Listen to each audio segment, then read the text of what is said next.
What's up YouTube? I'm just another guy and welcome back to Ebbsfleet United. So here we are, we just got our third promotion in a row and we are now in League One.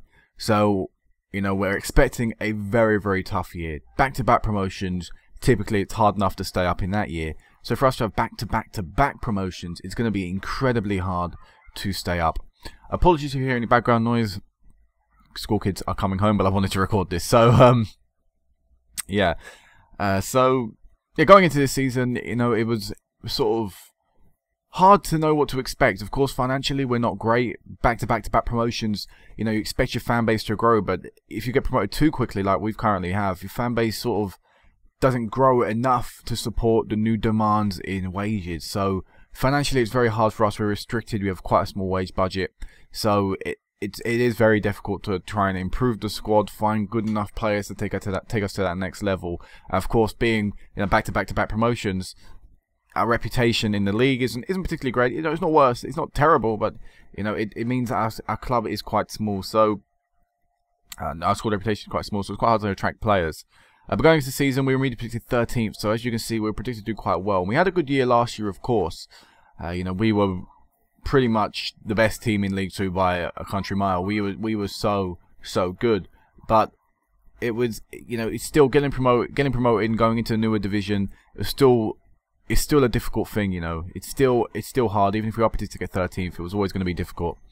And if we go into the league table, as you can see, we're currently in 4th place. And we're only 3 points off the top. It has been yet again another incredible season for us. Defensively, as you can still see, in terms of goals conceded, we're not anywhere near the likes of above us. So defensively, it's still a little bit of a worry for us. But, it's not a huge problem. We are still scoring more than enough goals to cover ourselves. 44 goals, which is the second highest in the division behind Peterborough. So it has been a season better than expected. I really expected coming into this season, despite the media prediction, I expected it'd be difficult to push for the playoffs. So for us to be in the playoffs and actually pushing for an automatic promotion spot, even maybe the title still at the midway stage of the season, it is great. It is really, really great. As you see, 12 wins, 6 draws, and 5 defeats. If we go into the past positions, have a look at ourselves. As you can see, we had to build our way up. But we are now, approaching up there. Hopefully we continue that rise, and maybe somewhere around here, maybe the 30th game or so, we can get top and hopefully be there for the rest of the season. That would be great. But to me, if we could get playoffs, and even if we lost in the playoffs, the fact that we got there would be an incredible achievement. And then next year we could probably push on, and then again go for the actual title or something. So let's go into transfer. Let's talk about who we brought in and who we let go as we pushed on to another new league, our 4th new division. So people who were released was Akinfenwa, Alex Smith, and Viana, as well as Williams. These were just people that didn't cut it anymore. Akinfenwa was out of the first team last year anyway. Alex Smith wasn't particularly great for us in the years we had him. So in the year we had him, as you see, he was loaned out to Cheltenham and did even worse. So he was never going to cut it in League 1. Viana just found it hard to get into the team. We've got so many good attacking players in that, attacking left, right, and centre position. It's just hard for him to get into the team, despite his incredible year for us in the Skrill Prem. I couldn't put him in. So in the end, he was released on a free. Elsewhere, though, as you can see, we made a lot of money selling players. The first guy we actually officially sold was Jason Talbot to Chester for 6k. This guy was only ever really brought in to be a backup player, so 6k for him isn't a bad fee. He was nowhere near the level of League 1 either, so I'm happy to pick up the money we did. Next guy, Linganzi, he left for 90k to the French club, Ajekio. I have no idea, I butcher French names like nothing. So, yeah, free transfer, 90k in the next season. Again, good fee, did well for us as well. So, it was quite actually a key player for us last season. So, for us to sell him on for a decent fee, I'm really happy with. We benefited there. Next guy, 100k to St Johnstone, was Westlake, 25-year-old right back. Again, was a very key player in our team last year, but I decided he wasn't going to be good enough to cut it in the level above. So, off he went. I'm actually sort of regretting this a little because the right backs we brought in haven't been particularly great, and Westlake probably could have done a job there. But still 100k to pick up. I can't really complain with the club's financial situation. Next guy, 150k, was Darwikwa to Hearts. We're actually selling quite a few people to Scottish teams. Look at that. He's gone from League 2 to SPL. Wow, SPL must have quite a poor quality of player. He's not really playing either, but still. It's quite a poor signing for them. But anyway, 150k. Again, key player for us last year, played a lot of games. It was mainly because of his versatility, the fact that he could play pretty much everywhere. But still was a man that featured a lot last year. So 150k, happy to pick him up. And again, didn't feel he was good enough to go up. In fact, I didn't really like using him last year. I sort of had to because we had nothing else at times. So, yeah, I didn't really mind seeing him go. Next guy, Adam Jackson. We sold him for 75k to Crew. I would have loved to have picked up more for this guy. He had a really good value, and as you can see, he's still currently got a good value. But no one was interested in getting him, so in the end I could only sell him for 75k. And it had a great year for us last year, but again, the same thing applies. I don't think he was ever going to grow to a standard I was happy with. And as you can see, you know, we're currently 4th, so maybe we've got another promotion on our hands this season. And is this guy going to be championship level in another year? You know, after this season, is he going to be maybe championship level? Is he going to be good enough to get us out of this division? I wouldn't say so. So I was looking to get rid of him this year. You know, free up his wage bill, bring in another defender. So 75k, not great, but still, you know, a decent bit of money. And a last guy we officially sold, and I believe this is the highest ever fee we've ever received. If I go on transfers, highest fee received. It is the highest ever fee we've received in the club's history. Is that the highest ever fee received? Yes, it is. So last guy we sold was Lawrence Vigoroux, or Vigorou, whatever, to Southampton. So Southampton are a Premier League team, so yeah, it's quite strange to see them go after him, but he was never, ever comfortable, ever. If we're going to report as well, apparently he's got the potential to be a Premiership player, but I never, ever see that. He is an abysmal player, and to pick up 205k for him, or 200k, whatever, is a great fee for someone that I feel is a shite player. I don't see him going above League 2 and being comfortable. So yeah, that was a really good fee to pick up, and we've brought in a replacement I'm very happy with as well. And we also loaned out Neil Taylor as well, our backup right back. So because we brought in 2 new right backs. So let's go to the end. So we already know about Liam Kelly. Dahl came and went pretty much instantly. So the first guy we officially brought in going into next season, as you can see, it's quite late as well. It was in August. And the reason for this is quite a strange thing. So as you can see, we sold a lot of players up till the 19th, and then it disappeared. And that was actually because if I go onto my history and go onto like landmarks, you can see our chairman left and a new guy came in. Now it was a consortium, and he never officially said until if we're going back into the transfers, he never actually said until roughly before this time, maybe, you know, a little bit before we sold this guy. So into the actual into the season almost. Actually, was it into the season? Let me have a look at the dates. So yeah, it was maybe a day or so, maybe a day before, day after the Sheffield Wednesday game, the first game of the season. The new chairman officially said he was happy with me to be in charge. I'm lifting your transfer restrictions. We were placed under transfer embargo for the takeover. When the takeover was it was, you know, officially completed, still wasn't allowed to make transfers. The chairman had placed one on himself, on the club, you know, itself, and said until we sort of the manager position, you know, I'm not letting you buy or sell anyone. So that was a real worry, because the reason I sold all these players was because we had no money. We pretty much had no transfer budget. If we wanted to strengthen the squad, we had to get rid of players to not only free up wage bill, but to make money that we could then shift into the wage bill.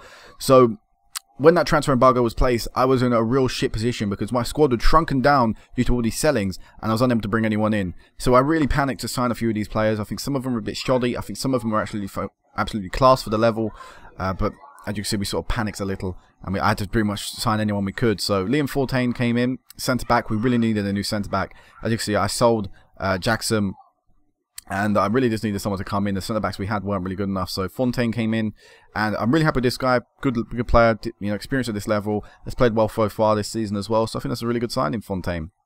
Next guy, Andras Struna. Bit of a panic buy, really not good enough.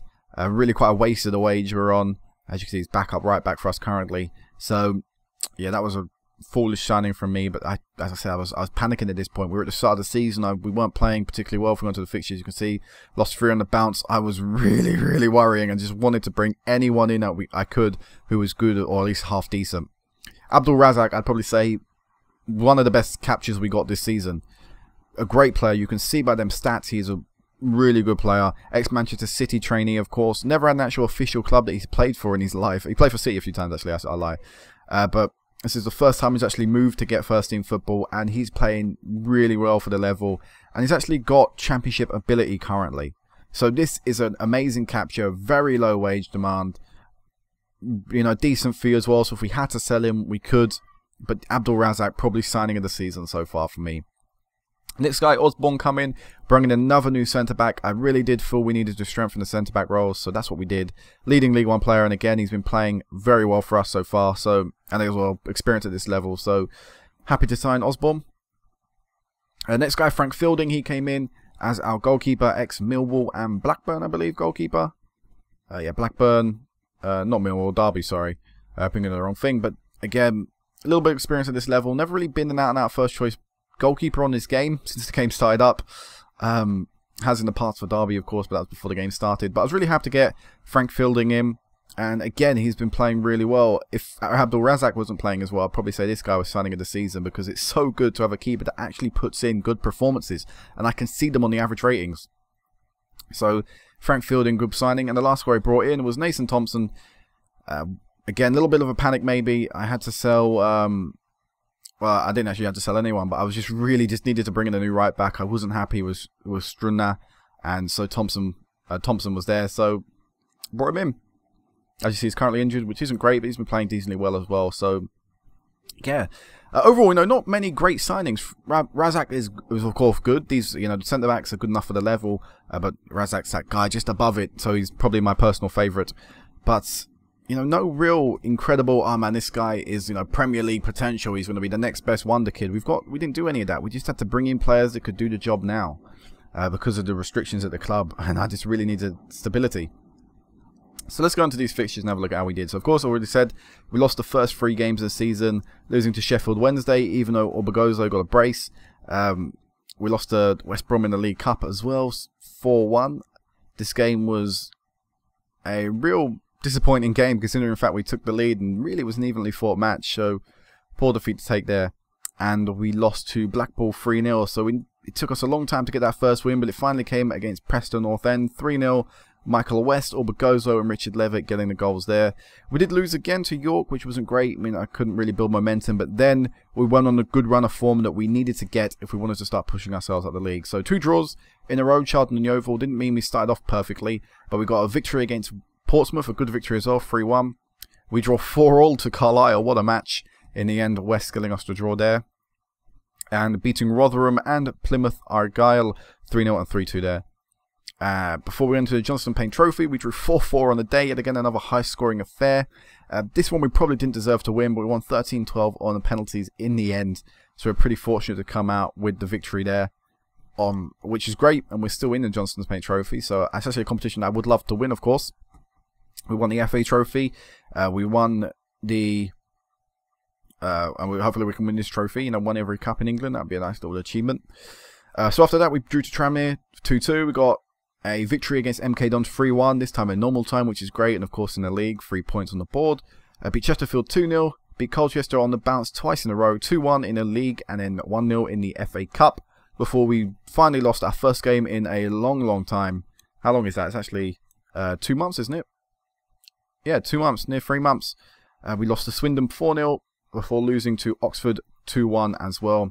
Before, again, the run of form continued, beat Torquay in the Cup 2-0, Bristol City, we beat them, beat Bury, drew to Yeovil, beat ASU Wimbledon, drew to Notts County, beat Peterborough 3-1, great victory against team at top of the table, so I was so close to them.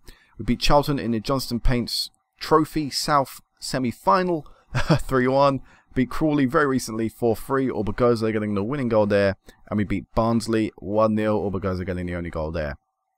So we're into the Johnston Paints Trophy South final against Oxford. We've got 2 legs coming up there. Hopefully, if we can win them games, of course, we're going to the actual official final at Wembley. That'll be a really good competition to win, I've said before. We've got Oxford in the flipping cup. In the other cup, in the FA Cup 3rd round. Hopefully we can win that. It's a winnable game, I feel, despite the fact we lost them before. If we can approach them on a decent bit of form, I'm sure we could beat them. But yeah, we have been doing really well in the league, beyond expectations. You can even see by, you know, the runs. You know, okay, we had a pretty poor start. You know, 2 defeats there isn't great, but the spells we've gone on are better, way better than I expected. Way better. Tactic, we are still playing the 4-2-3-1. As you can see, nothing has changed. We're still in the same team instructions, things like that, same player instructions. If I go on this, that should not be there. But A few things has happened as well, though. We've had a few injuries this season, which meant a few people have come back into the side, which includes Michael West. I've actually started playing him again, and he's been putting in decent performances. Nothing great, but currently he's a good run of form, so he's going to be keeping his place in the team for now. But overall, the team has just been playing really well together. Richard Levitt, captain still managed to keep a hold of him. He's been playing decently well. You know, another step up is a very hard thing to ask from a player, and you know, he's not having a great season, but hopefully in the second half he can get that, you know, 7 average match rating, get a few more maybe assists or goals. Either I'd be happy with. But you know, still playing really well, still developing as a player. You know, his stats are going up. He is a lightning quick player, and he's captain the under-19s for England. So hopefully very soon, actually, maybe he might be called up to the under-21s, which would be nice. But let's just have a look at our highest performers. Orbegozo has been on form yet again this season. Look at that, 20 games. Alright, let's have a look at the league anyway. 16 games in the league, 13 goals. In all competitions, 20 games, 18 goals. Orbegozo has been on form yet again. Is he the top goal scorer in the league? He's currently 4th behind Britt Assombalonga, but this guy's too good for this level. I don't even know how they still have him, Peterborough. Really surprised they still do, but Orbegozo has been one of the main reasons we are as high as we are. And it's like last season, we are just relying on him so much for his goals. It's not like other people don't score, it's just that he seems to score the important goals, the goals that wrap up games, the goals that win us matches, the goals that get us points. And 6 assists as well. You know, he's involved so much. Liam Kelly as well. What a loan signing this is. This guy is an absolute beast. He has been playing so well in the league. 7 assists, 5 goals, all competition, 9 goals, 10 assists. This guy is a great capture. Hopefully I can sign this guy down full time. I don't know if I'll be able to afford it, but I would really love to get this guy again because he's just been so good this season. Elsewhere though, Razak's been great. You know, defensively we've been good. Bedford's played his first games for the club due to injuries, and he's been playing well. 2 clean sheets in 2 games, so that's a good record for the lad. Hopefully he'll be a backup keeper for a few years to come still. But yeah, overall, people have just been playing well. Sim Holmes sort of struggling a little bit again to get into the team. That's just because of how well other people are playing. He's not having as good of a year as he did last year. So as a result, a lot of substitute appearances. Goss has been playing decently well as well. Where else is it? Child has continued to play in this team. I know I said this at the end of every year. I want to get a new centre mid in if I can, but I just can't half the time. I quite literally can't. He's actually now, according to reports, better than Goss. So I've been playing him, and you know what? Still playing decently enough. You know, he's still growing. He's grown better than I actually expected, way beyond any expectation I had when I originally signed him. And hopefully he can continue to put in good performances in the second half. But that's the team. I've pretty much gone over the team pretty decently in depth. Financially, we are a lot better than we have been in the past. We are still expected to lose money. Hopefully we can continue our good cup runs, and that will of course help boost, you know, the money we're getting in. Stat-wise, let's have a look at stat-wise, player stats and team stats. What's our current salary per annum? Look at that, 1.21 million, the lowest in the league, and we are 4th in the table. We are doing so well. What's our average attendance as well? 20th lowest, 20th. So 5th lowest. 3,390, not bad. Average by capacity. Wow, I didn't realise we filled that much of our stadium. We do need a new stadium, but hopefully it's, you know, a big enough size. Player stats you can see there. Orbegozo goals, average rating, distance covered. Liam Kelly, Sean Goss. Liam Kelly has been so good. He's been playing centre attacking mid for us, and occasionally striker if I need him to. He's just so good. Gael Kakusa plays for Sheffield Wednesday. Wow. And look at that, Peter Crouch. Big old Crouchy doing the robot in League One. But yeah, this is going to be it for now, guys. I think that's all I can really cover for the team. Awards, maybe. Young Player of the Month, we picked it up twice with Liam Kelly. Player of the Year, blah, blah, blah. Player of the Month, Orbegozo picked it up once. Manager of the Month, we picked it up once. But apart from that, I don't think there's anything else I really need to cover. So I think this is going to be it for now, guys. And next time I will meet you back will be the end of season update. Hopefully we'll have some good news. Maybe we could, you know, get out of this division. I wouldn't be too disappointed if we didn't, but you know, it's on the cards currently, so I've got to be ambitious. I've got to aim high. So next time I meet you back, hopefully we may be a championship team. So until then, peace out.